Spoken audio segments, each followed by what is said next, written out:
तो हेलो दोस्तों, नमस्कार। मेरे YouTube चैनल में आपका स्वागत है। आज जो है हम आपको लोहरा जनजाति से संबंधित सारी जानकारियों को मैं बताऊंगा। आपसे रिक्वेस्ट है कि वीडियो को पूरा वॉच करें। तो चलिए मैं आपको लोहरा जनजाति से रिलेटेड सारी जानकारियों को बताता हूं। तो लोहरा जनजाति को जो है प्रजाति दृष्टि से प्रोटोस्ट्रोलाइट श्रेणी में रखा गया है और लोहरा जनजाति जो है सदानी भाषा का प्रयोग करते हैं। तो ये दो पॉइंट्स आप याद रखें कि लोहरा जनजाति को प्रोटोस्टोलाइट श्रेणी में रखा गया है और सदानी भाषा का प्रयोग करते हैं। ये दोनों पॉइंट्स आप याद रखें। और लोहरा जनजाति एक पेशेवर जनजाति है और इसकी परंपरागत पेशा जो है वह लोहारी करना है। और मुख्य रूप से यह जो है कृषि से संबंधित उपकरण को बनाते हैं। इस कारण से इसमें जो है जजमानी व्यवस्था भी पाई जाती है।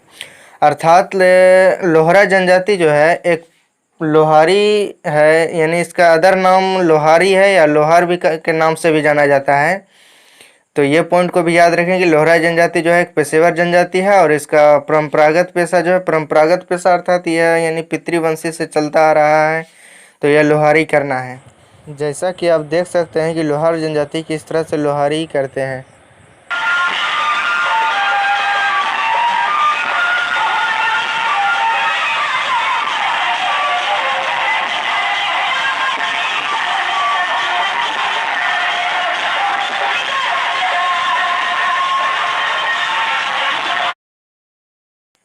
तो चलिए हम नेक्स्ट पॉइंट को देखते हैं। तो नेक्स्ट पॉइंट है कि 2011 की जनगणना के अनुसार जो है इसकी जनसंख्या है 2,16,226, जो कि राज्य की जनसंख्या का 2.5% है।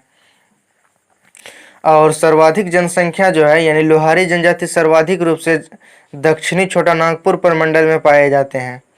तो ये तीनों पॉइंट्स आप याद रखें कि 2011 की जनगणना के अनुसार इसकी जनसंख्या है 2,16,226 और राज्य की जनजाति जनसंख्या का 2.5% है। और यह जो है सर्वाधिक रूप से किस प्रमंडल में पाया जाता है? दक्षिणी छोटा नागपुर प्रमंडल में पाया जाता है। ये तीनों पॉइंट्स आप याद रखें। तो नेक्स्ट पॉइंट को देखते हैं। तो नेक्स्ट पॉइंट है, यह मुख्य रूप से जो है किन किन जिला में पाया जाता है वो देखिए। यह मुख्य रूप से जो है रांची, गुमला, सिमडेगा, लोहरदगा, सिंहभूम, संथाल परगना, हजारीबाग, पलामू, धनबाद, बोकारो, गिरिडीह, इन्हीं जिलों में जो है मुख्य रूप से लोहरा जनजाति पाई जाती है। तो नेक्स्ट पॉइंट देखते हैं। तो नेक्स्ट पॉइंट है लोहरा जनजाति पितृसत्तात्मक एवं पितृवंशी होता है, यानी कि इसमें जो है पितृ को प्रधान माना जाता है, पितृवंशी है ना कि मातृसत्तात्मक है। यह जो है पितृवंशी और पितृ प्रधान होता है यानी पितृसत्तात्मक है। और इसी को जो है दूसरा नाम लोहारा या लोहारी कहा जाता है। मैं पहले का भी पॉइंट्स में बताया हूँ कि यह इसका परंपरागत पेशा लोहारी करना है, इसीलिए इसका अदर नाम जो है लोहारा या लोहारी के नाम से इसे जाना जाता है। तो ये पॉइंट्स को भी आप याद रखें कि लोहरा जनजाति पितृसत्तात्मक होता है और दूसरा इसका नाम जो है लोहार या लोहारी होता है। तो नेक्स्ट पॉइंट है कि लोहरा जनजाति अपने शव को जो है यानी मृत्यु होने के बाद अपने शव को जो है मसना में दफनाते हैं, यानी कि जहाँ ये अपने शव को दफनाते हैं उसे मसना के नाम से जाना जाता है। तो नेक्स्ट पॉइंट को देखते हैं। तो नेक्स्ट पॉइंट देख सकते हैं कि लोहरा जनजाति में जो है एकल विवाह और बहिर्गोत्रीय विवाह की परंपरा आ जाती है, अर्थात समगोत्रीय विवाह वर्जित मानी जाती है। अर्थात लोहरा जनजाति में जो है एक ही विवाह किए जाते हैं और इसमें बहिर्गोत्रीय विवाह होती है, ना कि समगोत्रीय विवाह। अपने गोत्र में जो है लोहरा जनजाति विवाह नहीं करते हैं। अपने गोत्र से बाहर जो होते हैं यानी दूसरे गोत्र का जो होता है उस गोत्र में यह शादी करते हैं। तो ये पॉइंट्स को भी आप याद रखें कि इसमें एकल विवाह पाया जाता है और बहिर्गोत्रीय विवाह की परंपरा पाई जाती है। आपसे क्वेश्चन इस तरह से पूछा जा सकता है कि लोहरा जनजाति में किस तरह की विवाह की परंपरा पाई जाती है। ऑप्शन दे देगा बहिर्गोत्रीय विवाह, समगोत्रीय विवाह, इस तरह से रहेंगे तो आपको चूज करना है बहिर्गोत्रीय विवाह। तो नेक्स्ट पॉइंट देख सकते हैं। तो नेक्स्ट पॉइंट है कि इनमें टोटम पर आधारित गोत्र प्रणाली पाई जाती है, यानी कि इसमें जो है कौन सी गोत्र प्रणाली पाई जाती है? टोटम पर। और इसका प्रमुख गोत्र जो है वो आप देख सकते हैं लिखा हुआ है साठ, मगहिया, तुतली, कछुआ, धान, तिरकी आदि हैं। तो ये पॉइंट्स को भी आप याद रखें कि टोटम पर आधारित गोत्र प्रणाली पाई जाती है और इसका प्रमुख गोत्र साठ, मगहिया, तुतली, कछुआ, धान, तिरकी आदि है। तो चलिए नेक्स्ट पॉइंट को देखते हैं। तो नेक्स्ट पॉइंट है कि मुख्य रूप से प्रचलित विवाह कौन सी है, यानी लोहरा जनजाति में जो है मुख्य रूप से कौन सा विवाह प्रचलित है। तो लोहरा जनजाति में मुख्य रूप से जो है आयोजित विवाह प्रचलित है, यानी बहुमूल्य विवाह। तो आयोजित विवाह क्या होते हैं कि आयोजित विवाह में जो है जब वर और वधू यानी लड़के और लड़की और के माता पिता जो है स्वेच्छा अनुसार आयोजित करके विवाह करते हैं। अर्थात आप समझ रहे होंगे कि आम आदमी जो शादी करते हैं, मतलब कि पूरे ढोल बाजा बजने के साथ पूरा सेलिब्रेटिंग करके जो शादी करते हैं वह आयोजित विवाह है। दोनों कन्या पक्ष और वर पक्ष जो आयोजित करके शादी करते हैं उसी को आयोजित विवाह कहा जाता है। तो नेक्स्ट पॉइंट को देखते हैं। तो नेक्स्ट पॉइंट है लोहरा जनजाति में अतिरिक्त परिचालन विवाह, यानी कि लोहरा जनजाति में तो मुख्य रूप से आयोजित विवाह पाया जाता है, बट इसमें कुछ अतिरिक्त विवाह भी पाए जाते हैं, जैसे कि राजी खुशी विवाह जिसको हम प्रेम विवाह के नाम से भी जानते हैं, सेवा विवाह, गोलट विवाह, ये तीनों विवाह जो है इसमें और भी पाए जाते हैं, परंतु मुख्य रूप से इसमें आयोजित विवाह पाया जाता है। इसके अतिरिक्त राजी खुशी विवाह, सेवा विवाह और गोलट विवाह भी पाए जाते हैं। तो आपके माइंड में ये सवाल आ रहे होंगे कि राजी खुशी विवाह, सेवा विवाह, गोलट विवाह क्या है जी। तो चलिए मैं इसके बारे में भी आपको बताता हूँ। तो राजी खुशी विवाह, इस प्रकार के विवाह में जो है लड़का लड़की की गांव के मुखिया के पास या फिर जो वयोवृद्ध यानी कि जो बूढ़ा मनुष्य होते हैं उसके गांव के उनके घर जाते हैं लड़कियां, और मुखिया या फिर जो वयोवृद्ध लोग होते हैं वह उसके सामने जो है लोगों के समक्ष औपचारिक रूप से दुल्हन की सहमति प्राप्त करते हैं, यानी कि लड़कियों को पूछा जाता है कि आप इससे शादी करना चाहते हैं और लड़कों से पूछा जाता है आप इससे शादी करना चाहते हैं। इस तरह से लड़का जो है लड़की के माथे पर सिंदूर लगा देते हैं और इस तरह से इसका विवाह संपन्न किया जाता है। तो इस तरह के विवाह को जो है राजी खुशी विवाह कहा जाता है, प्रेम विवाह कहा जाता है। तो नेक्स्ट था आपका सेवा विवाह। तो सेवा विवाह क्या होता है, देखिए इस प्रकार के विवाह में जो है अपने भावी सास ससुर यानी जो अपने सास ससुर होते हैं उसके घर पर 5 से 6 वर्ष तक जीवन भर रहकर, या फिर 5 से 6 वर्ष तक रहते हैं या फिर जीवन भर भी रह सकते हैं, जीवन भर रहकर उनकी सेवा करते हैं। और ऐसा क्यों करते हैं कि वधू मूल्य जो मिलता है उसको अदायगी नहीं कर पाने के लिए, उसको चुकता करने के लिए ऐसा किया जाता है।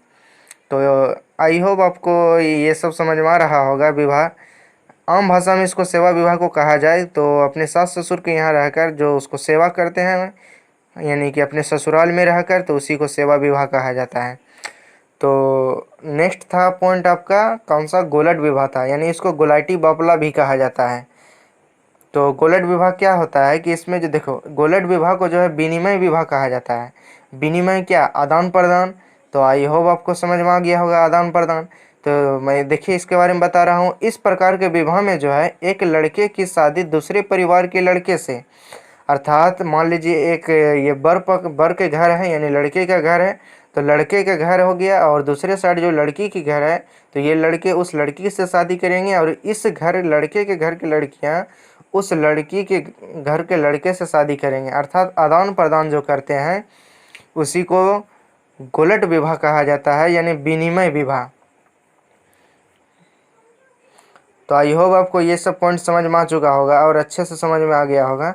तो नेक्स्ट पॉइंट है कि इसमें प्रमुख देवता लोहार जनजाति में जो है प्रमुख देवता कौन सा है। तो लोहार जनजाति में प्रमुख देवता सिंहबोंगा और धरती माई को माना जाता है, और इसका प्रमुख पर्व त्यौहार जो है वह है आपका सरहुल, कर्मा, सोहराई, फगवा आदि, ये सब प्रमुख त्यौहार हैं। तो ये था इसका कुछ इससे रिलेटेड कुछ जानकारियाँ। चलिए अब हम इससे रिलेटेड कुछ मल्टीपल चॉइस क्वेश्चन को भी देख लेते हैं, ताकि आपको एग्जाम में क्वेश्चन किस तरह से पूछता है वो भी आपको अच्छे से जानकारी मिल जाएगा। तो लोहरा जनजाति से मल्टीपल चॉइस क्वेश्चन, पहला क्वेश्चन है लोहरा जनजाति की प्रजाति दृष्टि से कौन सा है। तो ऑप्शन देख सकते हैं। ऑप्शन ए है द्रविड़, बी है प्रोटोस्ट्रोलाइड, सी है मंगलोलाइड और डी है इनमें से कोई नहीं। तो मैं आपको सब्जेक्टिव में सारा चीज़ बता चुका हूँ, तो फटाफट आप इसका आंसर चूज कीजिए आप। तो 1 का आंसर होगा ऑप्शन नंबर बी प्रोटोस्ट्रोलाइड। लोहरा जनजाति को प्रोटोस्ट्रोलाइड श्रेणी में रखा गया है। तो नेक्स्ट क्वेश्चन देखते हैं। तो नेक्स्ट क्वेश्चन है लोहरा जनजाति की भाषा है। ऑप्शन ए है मुंडारी, बी है कुडुक, सी है सदानी, डी है संथाली। तो सेकंड का आंसर होगा ऑप्शन नंबर सी सदानी भाषा। लोहरा जनजाति जो है सौदानी भाषा का प्रयोग करते हैं। तो नेक्स्ट क्वेश्चन को देखते हैं। तो नेक्स्ट क्वेश्चन है 3rd नंबर, लोहरा जनजाति का प्रमुख पेशा क्या है? ऑप्शन ए है कृषि, बी है बुनकर, सी है लौह उपकरण बनाना, डी है मजदूरी। तो 3rd का आंसर होगा ऑप्शन नंबर सी, लौह उपकरण बनाना। मैं सब्जेक्टिव में भी आपको बता चुका हूँ कि लोहरा जनजाति जो है कृषि से संबंधित लौह उपकरण को बनाते हैं। तो नेक्स्ट क्वेश्चन को आप देख सकते हैं, लिखा हुआ है कि लोहरा जनजाति में कुल कितने गोत्र पाए जाते हैं? ऑप्शन ए है 4, बी है 5, सी है 6, डी है 7। तो 4 का आंसर होगा ऑप्शन नंबर डी, 7। लोहरा जनजाति में जो है 7 गोत्र पाए जाते हैं। तो चलिए अब हम नेक्स्ट क्वेश्चन को देखते हैं। तो नेक्स्ट क्वेश्चन है आपका, लोहरा जनजाति के प्रमुख देवता कौन है? तो ऑप्शन ए है हाथू बोंगा, बी है सोसो बोंगा, सी है सिंह बोंगा, डी है मरांग बुरू। तो 5 का आंसर होगा ऑप्शन नंबर सी, सिंह बोंगा। और इसका और एक प्रमुख देवता है जो कि है धरती माई, मैं सब्जेक्टिव में बता चुका हूँ। तो चलिए नेक्स्ट क्वेश्चन को देखता हूँ। तो नेक्स्ट क्वेश्चन है 6 नंबर, लोहरा जनजाति की सामाजिक व्यवस्था कैसी है? ऑप्शन ए है मातृसत्तात्मक, बी है पितृसत्तात्मक, सी है पितृवंशी, डी है बी एंड सी दोनों। तो 6 का आंसर होगा option number D, B and C दोनों। मैं पहले भी बता चुका हूँ कि लोहरा जनजाति जो है पितृसत्तात्मक एवं पितृवंशी होता है। तो ये थे इससे संबंधित मल्टीपल चॉइस क्वेश्चन। तो मैं आशा करता हूँ कि ये वीडियो आपको पसंद आया होगा और इससे कुछ नॉलेज मिले होंगे। यदि आपको नॉलेज मिला हुआ हो तो वीडियो को लाइक करें और अपने दोस्तों में शेयर करें ताकि वो भी इसकी जानकारी ले सकें। तो चलिए तब तक के लिए बाय, फिर नए एक वीडियो के साथ मिलता हूँ। Thanks for watching video. Take care. जय हिंद, जय भारत।